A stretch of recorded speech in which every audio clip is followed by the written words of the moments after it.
શું નામ છે આપનું? મારું નામ અબ્દુલ રઝાક ગુલામ નબી મેમણ છે. આપને શું તકલીફ હતી? મને શીળસ યાની કે પિત્તની તકલીફ હતી. છેલ્લા લગભગ 10થી 12 વર્ષથી હતી. હા, અહીં આપની ચિકિત્સાનો અનુભવ કેવો રહ્યો? અહીંયા આવ્યા પહેલાં દર શિયાળે મને ઠંડી પડે એની અંદર આખા શરીરે બળતરા થતી હતી, ચક્કામાં થઈ જતા હતા અને હું ક્યાંય તડકામાં બહાર ફરી નહોતો શકતો.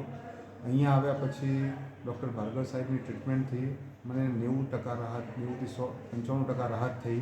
આ શિયાળામાં મને બિલકુલ તકલીફ પડી નથી અને ખૂબ અનુભવ મારો સારો રહ્યો છે સાહેબની દવાથી. આ વિડીયોનો ઉપયોગ આયુર્વેદના પ્રચાર પ્રસાર માટે થાય તો આપને કંઈ વાંધો છે? કંઈ વાંધો નથી, મને બિલકુલ કરી શકો છો આપ સાહેબ. આપ બીજા લોકોને આ પ્રકારની ટ્રીટમેન્ટ લેવાની સલાહ આપશો? હા, ચોક્કસ. હું એના પછી ખાસા બધા પેશન્ટોને આનું કહી ચૂક્યો છું અને અહીંયા મોકલી પણ ચૂક્યો છું અને એ બધાએ પણ ટ્રીટમેન્ટ લીધી છે. આભાર.